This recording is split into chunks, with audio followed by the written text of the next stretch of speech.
Over a span of about 4 years, I went through a very deep era of self-experimentation. I tried many different diets, supplements, biohacks, and regimens. Almost every powder, tablet, capsule, tincture, extract you could think of, 1 meal a day, intermittent fasting, carb cycling, keto diet, bulletproof diet, paleo diet, vegan diet, vegetarian diet, water fasts, dry fasts, vibration plates, different types of workouts, breath work, meditations, even as far as sending microcurrents of electricity to my arteries, to my blood on a daily basis to clean my blood. I actually still have that tool in my closet. And that whole journey started on the basis of me wanting to just feel better day to day and lose a little bit of weight. Documenting my journey of trying to reach optimal health. And through that process, I documented everything I tried and everything I learned here on YouTube in hopes that someone else could learn something through my trials and tribulations. Ultimately, I also wanted to find what works best for me, so I tried everything I could think of. And after a few years of doing that religiously, I started to realize a few things. Some things came to light, and it turned me off from the whole health and wellness space. I stopped making videos on this channel. I unfollowed all the health and wellness gurus that I was deeply and religiously following for many years. And there are a few reasons why. Number one, I basically found what works best for me, and I'm going to share those things with you in this video. Not one protocol, not one regimen, not one diet had all the answers, but it's pieces of them collectively that put the puzzle together for me, and I'm going to share that here. And number 7, the last one, is the most important one, and it is a point I really want to drive home, so stick around, grab a drink, a cup of coffee or something, and spend the next 10 to 15 minutes with me. But also, another reason why I stopped posting, why I got out of the health and wellness space, is I ultimately came to realize that the science moves very, very slow. Like, it takes a lot of time to put humans through trials, to do tests, to do studies, to collect the funding for them, to put out the results. That takes so much time. And there are a lot of health and wellness gurus out there. I considered myself one of them at some point on a small scale. And what I at the time always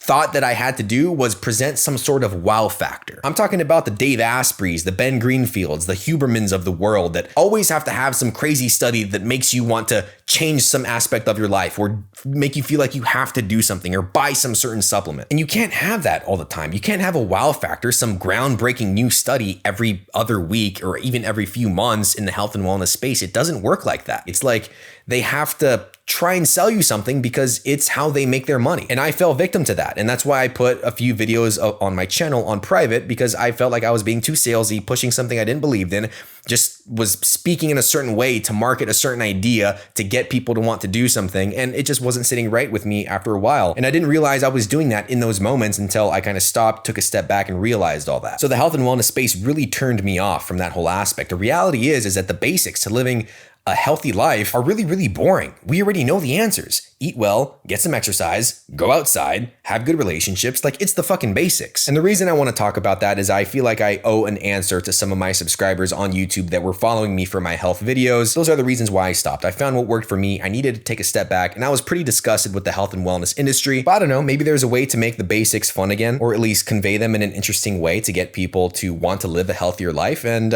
who knows? Maybe that'll happen here at some point. Anyways, 7 health hacks that have actually improved my life. Health hack number 1, controlling my light exposure. That essentially means 2 things: getting bright light in the morning and using dim or ambient light in the evening. When I wake up every morning, I go outside and I stand as naked as I can without embarrassing myself in front of my neighbors and stand in the sun for a good 30 minutes. 30 minutes isn't a magical number. That's just what I like. It makes me feel great. I get a nice tan on my body. But if it's too cold outside, what I'll do is I'll just sit in my room, open up the window all the way so that the sunlight is directly hitting my eyes and some of my skin, and I'll sit on my couch in front of the window and just sit there for 5 minutes if I can. Getting sunlight in the morning has been critical for me living my best life. And that sounds really kind of cheesy, I know, but we all know the importance of sunlight, vitamin D, etc. But the reason I like it is because how it helps set your circadian rhythm. One part of regulating your circadian rhythm means that your body's going to produce cortisol in the morning so that you can start your day. But also, when you get sunlight in the morning, it is telling your brain, hey, in about 9 to 13 hours, start producing melatonin so that we can go to bed at night. Over the last 5 or 6 years, whenever I go through phases of having really crappy sleep, I'm having trouble going to bed, tossing and turning, not waking up easily, feeling very groggy in the morning. Whenever I return to getting sunlight in the morning, it's like a complete reset on my sleep schedule. It's amazing. Now, the second point in this one is making sure you're using dim or ambient lights in the evening. How I just said, bright light during the day signals to our brain that it's daytime, that it's time to be awake and be alert and get things done and produce cortisol. Does it make sense to still have bright lights shining in your face and all around you in the evening time when you're supposed to be relaxing, producing melatonin? No, it does not. I also use blue blockers. Some people think they work. Some people think they don't. Some people think it's a placebo. whatever. For me, I stare at a computer all day for work. Blue blockers in the evening really help with eye strain and sort of headaches that I get sometimes from staring at screens so much. Okay, I gotta wrap this up. The first one, controlling your light exposure. You can control it and it will change your life. I promise you, if you do it consistently, it is kick-ass. Health hack number 2, eating a high protein diet. I went through so many diets, from very low protein, moderate protein, high protein, plant-based protein, animal-based protein, and the mother effing sweet spot is adequate protein, high protein, and most of it, if not all of it, coming from animal sources. Many people will be surprised to find out that a high protein diet is so healthy for most individuals, very, very good for you in many aspects, not just working out, trying to build muscle, but I'm talking it affects your mood as well. If your diet lacks in essential amino acids and even non-essential amino acids like found in collagen, and you start eating them in adequate amounts on a consistent basis, you will feel your mood change because certain amino acids in adequate amounts help balance your hormones. It can help neurotransmitters function properly, synthesize hormones like dopamine and serotonin. And the reason I say from animal-based sources is because they are a superior source of protein and amino acids, period, compared to plant-based proteins. That's just a fact. There is a scale to determine the quality of certain proteins, and animal-based sources are higher. They are superior. People who lack key amino acids found in protein start to experience things like depression, anxiety, weakness, moodiness, basically the character traits of a vegan person. Look, I don't mean to throw shade and offend anyone. I was vegan once for a period of time. I'm just stating the facts here. You will literally see changes in your body, in your mood, how you show up in this world when you start eating more high quality sources of protein. I promise you, I promise you, I promise you. Health hack number 3. This is something that I already know I'm preaching to the choir about, but it is eating mostly whole foods from home cooked meals 90% of the time, 85% of the time. You know exactly what's going into your meals. You can control it. You can control the protein, the carbs, the fats if you want. Eating from home 90% of the time, absolutely key. Health hack number 4, actually working out consistently. I have had many flaws in my workouts. I have had many inconsistencies in my workouts over the years. I would say barely in the last 6 months, I've actually started working out, or moving my body, I should say, on a consistent basis to the point where it's a habit now. And it just makes you feel so confident. I'm not even speaking on the physical benefits of working out, like gaining muscle. I'm really not trying to get jacked and be a bodybuilder and anything like that. I'm very comfortable with my body now as a former fat kid and also as a former skinny fat guy. Maybe about 4 or 5 years ago, I was skin and bone at one point. I just feel very comfortable in my skin now. I'm happy with the weights that I'm moving. It makes me feel really good. And that's the main point I want to sell you on with working out on a regular basis and moving your body, is no one likes it. So when you do it, we don't want to do it, but you do it anyway, it builds confidence in you. That is one of the number one ways to build confidence, to improve your self-esteem, which improves your mood and the way you carry yourself throughout the day. Doing it on a regular basis just boosts your brain to an insane amount. It makes you confident. It puts a pep in your step and it builds discipline. Working out is hard, especially training legs. Like doing upper body stuff is easy because you get a nice pump, you look good in the mirror, you get the right lighting. Oh yeah, I'm looking good. But doing legs, I fucking hate training my legs. I hate it. I despise it. I don't look forward to it at all, ever, any day, but I do it anyway. That's building discipline. That's going to carry over to other areas of your life. I promise you. Please fucking start doing it if you haven't done it already. Health hack number 5. I hope you got the gist that these aren't health hacks. There's no hacking your health. There's no biohack. This is just all fucking buzzwords to sell you on stuff. But number 5, going from working out, being sweaty, high endurance, high energy, we're going to flip the switch and we're going to go to hugs and cuddles, baby, and showing affection and receiving affection. Because number 5 is hacking your oxytocin. Oxytocin is known as the love drug or the love hormone. Literally, that warm, fuzzy feeling you get when you hug someone you love, when you're playing with your kid and they tell you that they love you and you tell them that you love them. To put it simply, oxytocin is anti-stress. It's the opposite of fight or flight. It's rest and digest. It's being loved and feeling loved. And in the modern world where we are constantly bombarded with information, technologies, problems going on, stress of day-to-day life, it's really nice to know how to hack your oxytocin. And there are ways you can do that. And I am so fascinated with oxytocin. I'm surprised surprised I'd never made a video about it. I got to the point where I bought oxytocin nasal spray. You shoot it right up your nostril and you let it sit in there for a while, and it's supposed to give the effects of oxytocin. I didn't find too much success with it. That was one thing that I never reported on YouTube. But what I do like to do is simply cuddle with my girlfriend. I make it a thing.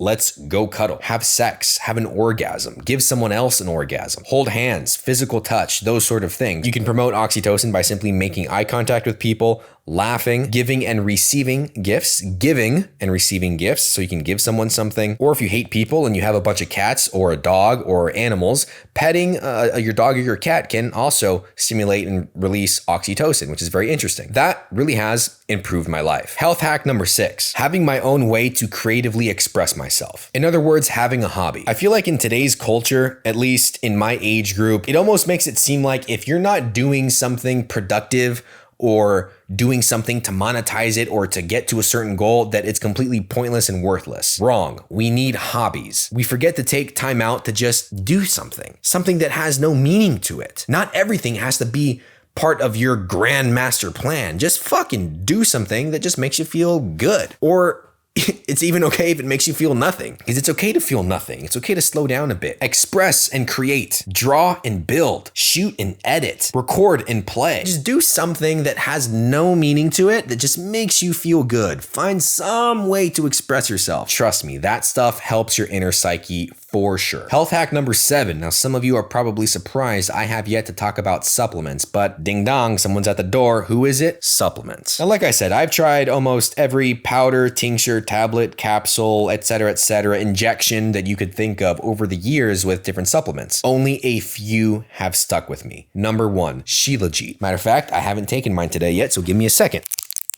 I've talked extensively about Shilajit on YouTube and on TikTok, actually. It's essentially a black tar resin, not heroin. It's essentially compressed organic plant matter that is full of antioxidants, minerals, vitamins, trace elements that the body needs that we don't get in our modern diet. And in Shilajit is something called fulvic acid. And fulvic acid helps get the antioxidants, the vitamins, the enzymes, everything that's found in there directly into the cell where it needs to go. It balances the body and nourishes the body. It is one of the most powerful supplements that I have ever tried. And I'm not just speaking for myself. Out of the thousands of comments that I've gotten on YouTube over the years, a lot of them are about 2 things. Number 1, medicinal mushrooms, but even more so, Shilajit and how it's helped them. I've gotten the most positive feedback out of anything from Shilajit. The second supplement, creatine. I have a whole video on that. It's not just for muscle gains, it's good for the brain as well. It's good for your body, it's good for cognition. It's a very powerful supplement, creatine, and it's very cheap. Third one, medicinal mushroom supplements like lion's mane, cordyceps, and reishi. I don't take those regularly. I just take those every once in a while, but when I take them, I love how it makes me feel. It depends on what I'm trying to do. I'm trying to relax on a certain night, I'll take a reishi. I got a really big intense day mentally, I'll take lion's mane. If I have a really intense workout, aside from my regular pre-workout, I'll take a cordyceps. Fourth supplement that I take on a regular basis is L-Theanine. I actually got it sitting right over there. I'm too lazy to go get it. I take L-Theanine every morning with my coffee. Caffeine and L-Theanine work very well together to give you a nice brain boost. If you get caffeine jitters from coffee, it makes you all jittery. L-Theanine can actually mitigate that. It's a nice supplement and it's relatively cheap. Another supplement or stimulant that I use and abuse is nicotine. If I'm ever feeling a little dip in the afternoon or need a little pick-me-up, I don't go for the caffeine because if I have it too late in the day, it'll keep me awake. I go for the nicotine. 4 milligrams, chew that bitch up, stick it right in the top left gum right there for a few minutes. Nicotine buzz going, baby. Nicotine's actually very powerful for the brain. It's actually very beneficial. I'm surprised I haven't made a video on nicotine because pure nicotine can actually be a great tool, especially if you're doing some hardcore cognitive work during the day. You know what I mean? I'm sitting at my desk editing videos for clients on a daily basis. You need that extra boost sometimes. And nicotine has been very powerful for that. Wait a minute. I think I screwed up the numbers on my lists. I actually have 8 health hacks. That was number 7. The last and final one, the one that I really want to hit home. The number 1 health hack that has dramatically improved my life, that has freed up a big part of my mental, of my psyche. The one that if you didn't listen to anything I said in this video, I want you to hear this. And that is to not give a rat's ass about health hacks, to not be so uptight about your health. That may sound wrong to certain people. We want to keep our health in check, but don't be so obsessive over it. Don't be a hypochondriac, which is what I was. If you're living in a state of constantly worrying about every single toxin that is possibly out there in the world, in the water, in your non-grass-fed meat, what's the best form of X supplement? Does it matter if it's in a capsule or in a tablet? Stressing about what oil the restaurant cooked your food in is gonna do more harm than good. Like sometimes those things matter, but seriously, they really don't. And I'm speaking to the old version of myself on this one, because when I was deep into keto and bulletproof, I worried about every single possible toxin. I was obsessing over all the small details, and I'm here to tell you to please not do that. Just get the main things down. Just get the basics down, like I said in the beginning of the video. Like all these health hacks have been, they're not fucking hacks. They're the basics. You need to just get the basics down and not worry and live your life. It's also about being resilient.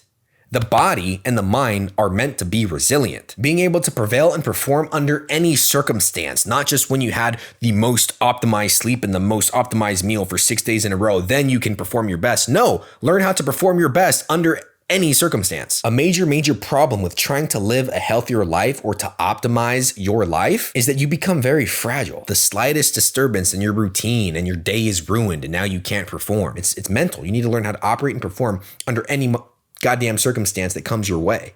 That is optimal performance, baby. Not making sure that every single thing is dialed in perfectly to a T. Do the work, get it 80 to 90% there, and that's it. Live your life. Have fun. Stop being so scared of things. And like I said, most of you probably don't fall into that category. I wouldn't think so. I'm really just speaking to myself. But if I'm speaking to myself, a past version of myself, I know there are others out there that could possibly resonate. At the end of my health journey, after like 4 or 5 years when I stopped making videos, I went out, man. I stopped doing every single health thing possible. I stopped taking all my health supplements. I was drinking a lot of alcohol. I was smoking cigarettes. I was going out on as many dates as I could and, just having a lot of fun there, eating fast food whenever I actually wanted it, staying out late, not blocking blue lights, staring at my phone at night, going to bed at 2 a.m., but still waking up at 6 a.m. to pull out a client edit and getting that shit done, getting paid well for it, and then going out and having fun the next day. It was a great period in my life. I just don't feel like partying, going out anymore. I let it out of my system. Now I found a balance, right? And you got to let those things come to you, man. You got to let those, it's okay to go through a